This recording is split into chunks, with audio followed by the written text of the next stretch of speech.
우리에게 주신 말씀은 마태복음 10장 24절에서 33절 말씀입니다.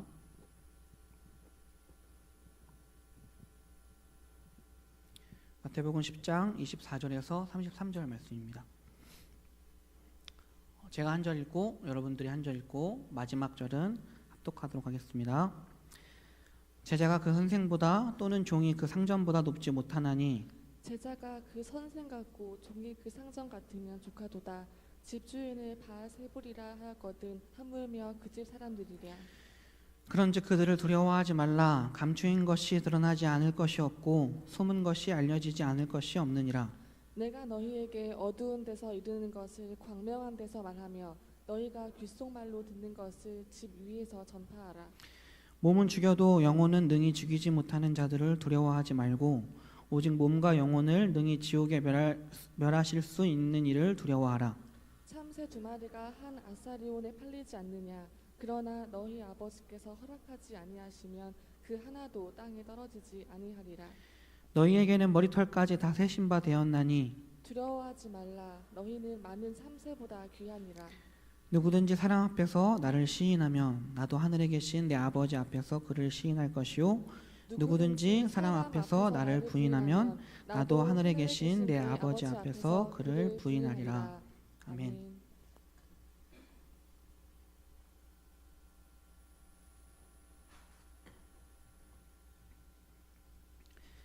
하나님의 좋으신 은총과 사랑이 우리 가운데 함께 하시기를 바랍니다.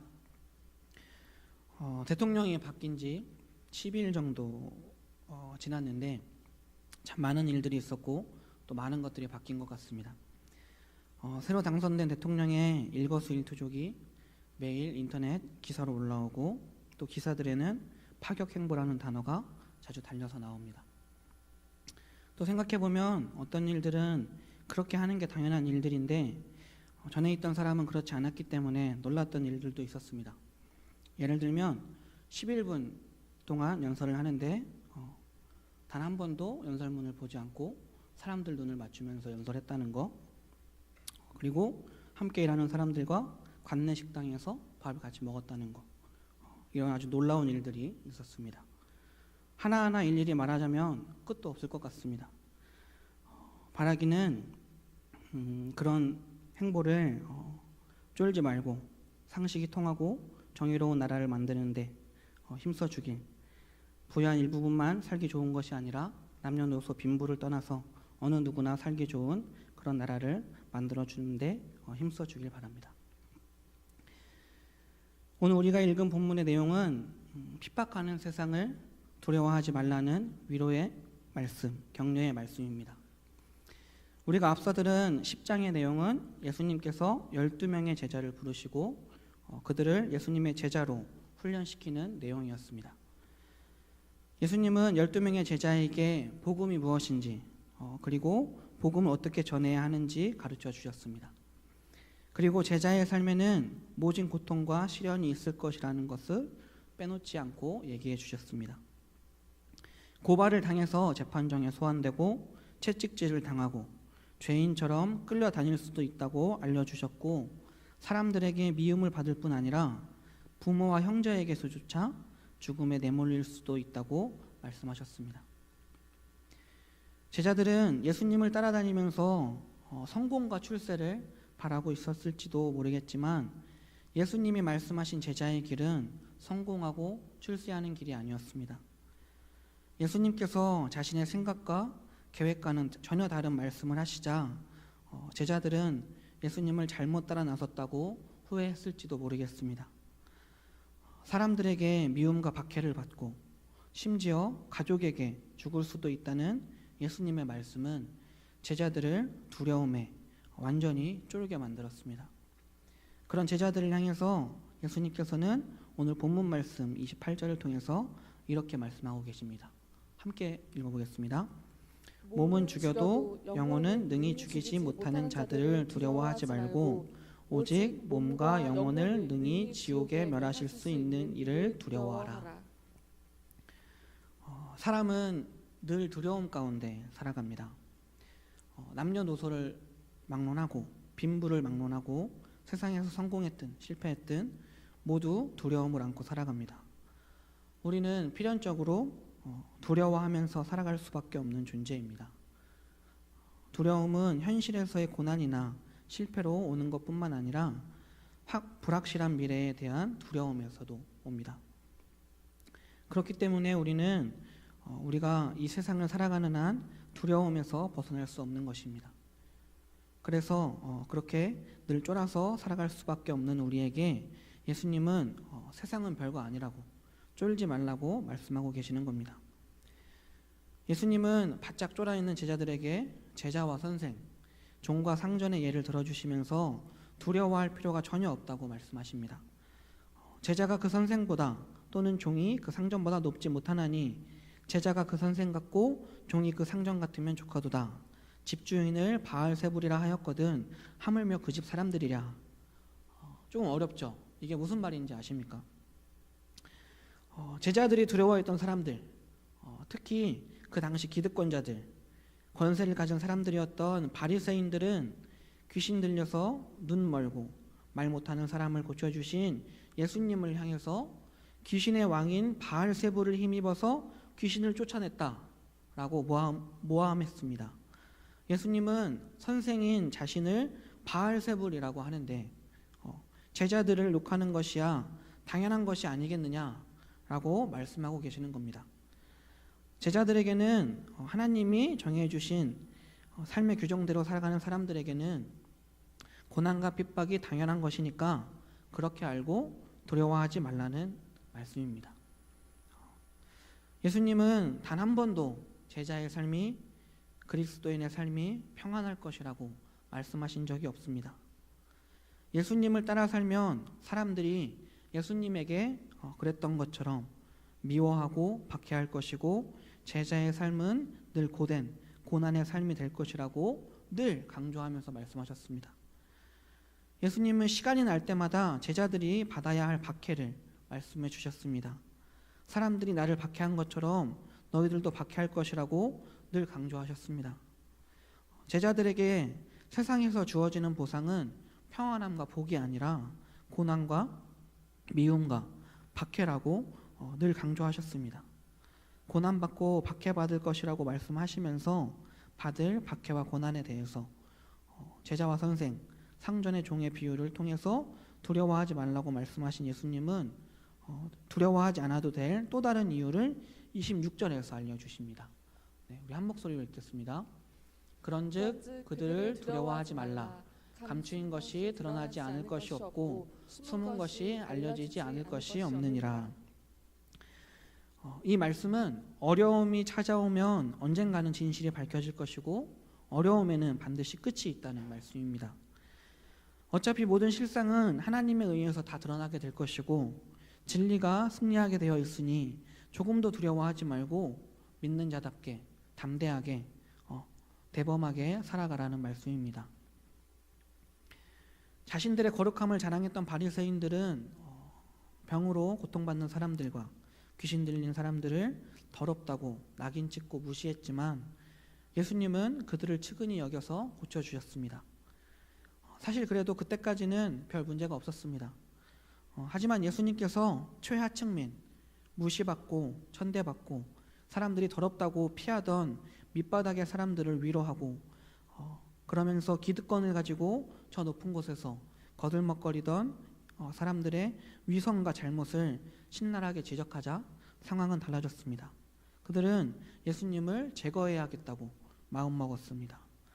하지만 예수님은 그들로부터 미움받는 것을 두려워하지 않으셨습니다. 우리 삶이 고달픈 것은 항상 다른 사람의 마음에 들고 싶어 하기 때문입니다. 자기 삶의 주체가 되지 못하고 항상 남의 눈을 의식하면서 남들의 평가를 의식하면서 살아가기 때문입니다. 모든 이들의 사랑을 받고자 하는 열망이 삶을 힘겹게 만드는 것입니다. 그래서 갈등을 유발할 만한 말은 가급적 자제하고 살아갑니다. 물론 우리는 모두에게 친절하고 서로를 하나님의 형상으로 존중하는 삶을 살아야 합니다. 하지만 그건 다른 사람들의 눈치를 보거나 하나님이 아닌 세상을 두려워하는 것과는 다른 이야기입니다. 예수님은 다른 사람들의 눈을 의식하지 않으셨습니다. 다른 사람들의 평가를 두려워하지 않으셨습니다. 왜 그렇습니까? 예수님은 세상이 아니라 하나님을 의식하고 하나님을 두려워했기 때문입니다. 예수님은 오늘 28절 말씀에서 몸은 죽여도 영혼은 능히 죽이지 못하는 자들을 두려워하지 말고 오직 몸과 영혼을 지옥에 멸하실 수 있는 이를 두려워하라 라고 말씀하셨습니다. 제자의 삶은 다른 것이 아닌 하나님을 의식하고 하나님을 두려워하는 삶입니다. 지금 이 시간에도 세상 일 때문에 걱정과 고민이 우리에게 있다면 의식의 대상을, 두려움의 대상을 세상으로부터 하나님으로 바꾸시기를 바랍니다. 우리에게는 두 가지 삶의 방식이 존재합니다. 그중 하나는 하나님이 우리에게 규정해 주신 삶의 방식입니다. 설교를 통해서, 성경을 통해서 그리스도인들은 이렇게 살아야 한다고 말씀해 주시는 하나님의 방식입니다. 나머지 하나는 당연히 세상의 방식입니다. 우리에게 익숙한, 우리가 지금도 살아가고 있는 세상의 성공을 위한 세상의 방식입니다. 우리는 이 두 가지 방식 중에 하나를 택해서 살아가고 있습니다. 하나님의 방식은 예수님께서 마태복음 10장에서 제자들에게 알려주신 제자들의 삶, 즉 너희가 거저 받았으니 거저 주라. 너희 전대에 금이나 은이나 동을 가지지 말고 여행을 위하여 배낭이나 두벌 옷이나 신이나 지팡이를 가지지 말라 라고 말할 수 있을 것 같습니다. 세상의 방식은 이것과는 반대되는 것들이겠죠. 거저 받은 것은 더 비싸게 팔아먹고 금이나 은이나 동은 가질 수 있는 것보다 더 많이 가지고 배낭이나 옷이나 신발은 쌓아둘 곳이 없어도 더 가져야 하는 것이 세상의 방식입니다. 우리는 어떤 방식으로 살아가고 있습니까? 우리는 그리스도인으로서 하나님의 방식으로 살아가고 싶지만 사실 그렇게 살기가 쉽지 않습니다. 우리에게는 욕심과 염려가 존재하기 때문입니다. 하나님의 방식대로 살아가는 사람이라면, 우리가 그리스도인이라면 우리는 욕심과 염려를 버려야만 합니다. 욕심이야말로 하나님의 창조 질서를 깨트리는 일이고 염려야말로 불신앙 그 자체입니다. 하나님의 피조물 가운데 이미 배부른데, 이미 누리고 있는데 욕심을 부리는 존재는 사람밖에 없습니다. 거저 받았으니 거저 주라. 금은 동을 가지지 말라. 여행을 위해서 두벌 옷이나 신이나 지팡이를 가지지 말라는 말씀은 다시 말하면 욕심을 부리지 말라는 말씀입니다. 여행을 위해서 두벌 옷이나 신이나 지팡이를 챙기는 일은 염려 때문에 생기는 일입니다. 염려가 지속되거나 지나친 염려는 우리를 물질의 노예로 만들어 버립니다. 이 욕심과 염려는 늘 함께입니다. 더 갖고 싶은 욕심, 더 가져야 할 것 같은 염려는 우리로 하여금 두려움을 갖게 만듭니다. 예수님은 참새 2마리가 한 아사리온에 팔리지 않느냐? 그러나 너희 아버지께서 허락하지 아니하시면 그 하나도 땅에 떨어지지 아니하리라. 너희에게는 머리털까지 다 세신 바 되었나니 두려워하지 말라. 너희는 많은 참새보다 귀하니라 라고 말씀하시면서 욕심과 염려 때문에 두려워하지 말라고 예를 들어서 말씀해 주셨습니다. 참새 2마리가 한 아사리온에 팔리는데 이때 아사리온은 데나리온의 16분의 1 정도의 가치를 가지고 있는 화폐 단위입니다. 한 데나리온이 하루 품삯이었으니 아사리온은 지금으로 따지면 한 5,000원 정도 되는 금액이라고 할 수 있습니다. 2마리에 5,000원 정도 하는 참새 같은 미물도 하나님 아버지께서 허락하지 않으시면 그 하나도 땅에 떨어지지 않을 정도로 하나님께서는 모든 것들을 다 돌보시고 주관하고 계십니다. 하물며 참새보다 귀한 우리 아니겠습니까? 하나님께서는 우리의 머리카락까지 다 세고 계실 정도로 우리를 귀하게 돌보고 계시는데 우리가 무엇이 두렵겠습니까? 모든 것을 주관하시는 하나님은 우리를 버려두지 않으십니다. 우리의 생각으로는 이러다 죽을 것 같아도 죽게 내버려두지 않으시는 분이 우리 하나님이십니다. 세상 일에 대해 염려하지 마십시오. 염려한다고 해서 달라지거나 바뀌는 것은 아무것도 없습니다. 염려하기보다는 우리의 시선과 가치관을 하나님께로 돌리시길 바랍니다. 하나님의 방식으로 사는 것은 마음이 참 어렵지만 세상의 방식으로 살아가는 것은 마음이 참 편합니다. 우리는 어려서부터 물질적인 부유함이 성공이라고 배워왔기 때문입니다. 사실 우리는 지금도 세상적으로 살아가고 있고 또 그렇게 살아왔기 때문에 세상적으로 살아가는 것이 우리에게 익숙합니다. 그래서 우리 삶을 바꾸기가 참 쉽지 않습니다. 우리는 물질에 대한 지치뿐만 아니라 삶의 모든 영역에서 세상적인 방식이 아닌 하나님이 규정해 주신 삶의 방식대로 살아야 하지만 계속해서 말씀드렸다시피 그건 정말로 어려운 일입니다.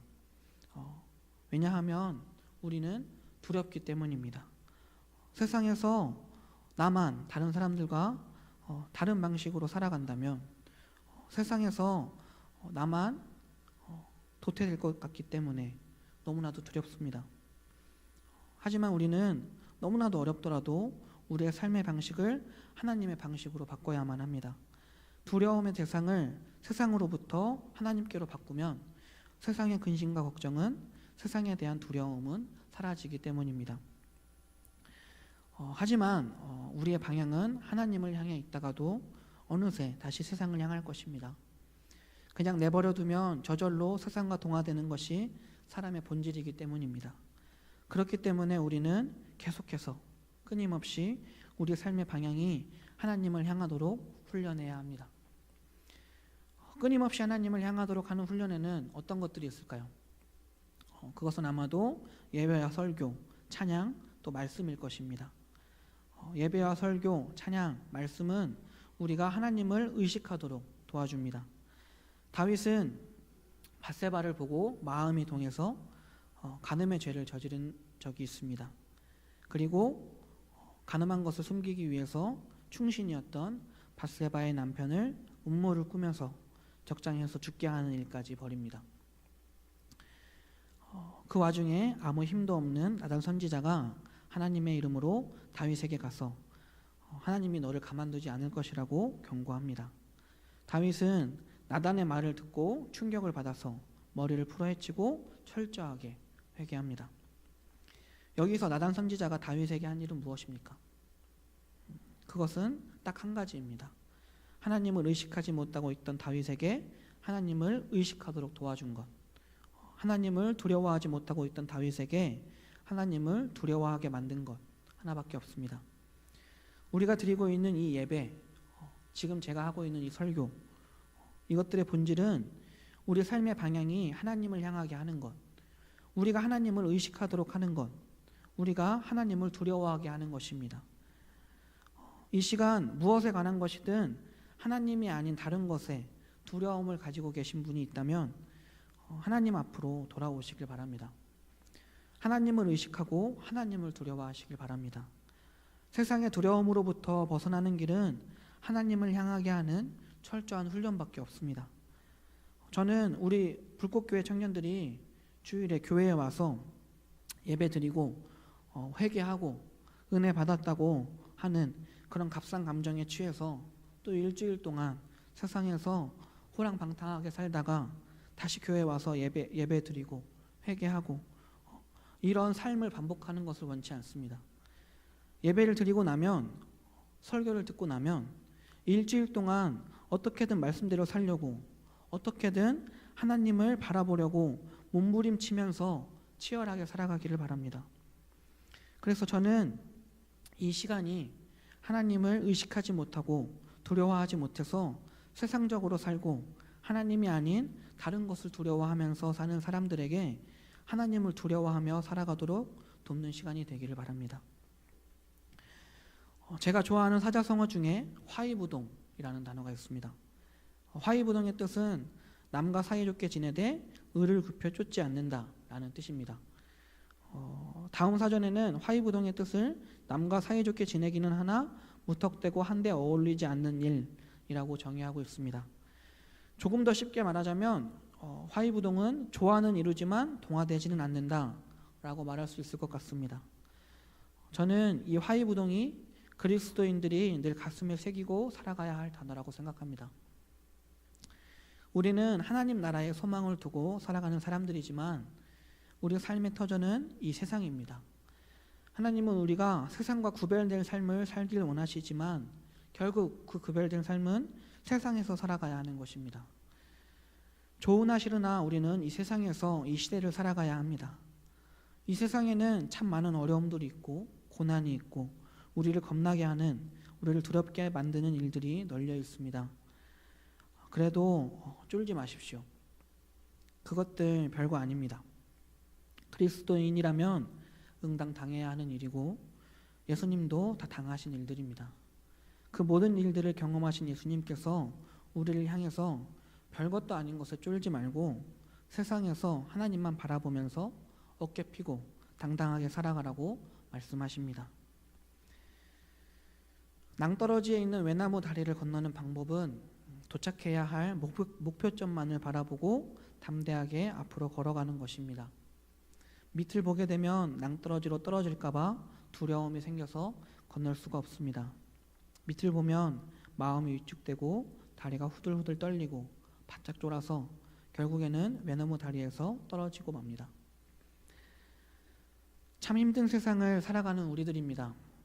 세상은 날로 더 험해지고 무서워지고 두려워집니다.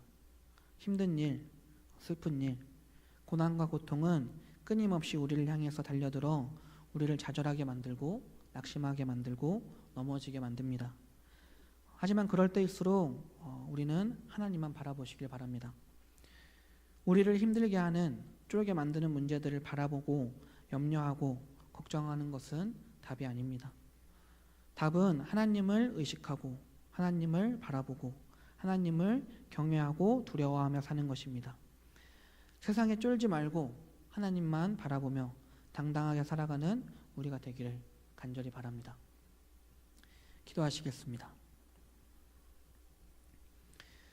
언제나 우리와 함께 하시는 하나님, 하나님께서 언제나 함께 하심을 잊지 않는 우리가 되기를 원합니다. 우리에게 힘듦과 고난이 찾아왔을 때에도 언제나 변함없이 동일하게 우리와 함께 하셔서 우리를 지키신다는 것을 우리가 경험하며 살아가게 하시고 주님의 함께 하심을 늘 느끼며 살아가길 원합니다. 우리를 겁주고 힘들게 하고 피곤하게 하는 세상에 쫄지 않게 하시고 하나님께서 함께 하신다는 그 든든함으로 세상에 동화되지 않고 세상과 조화를 이루며 세상의 따뜻함과 밝음을 전하는 그리스도의 제자로 살아가도록 우리에게 늘 용기와 힘을 주시기 원합니다. 우리와 함께하여 주시옵소서. 우리를 사랑하시는 예수님의 이름으로 감사하며 기도드립니다. 아멘.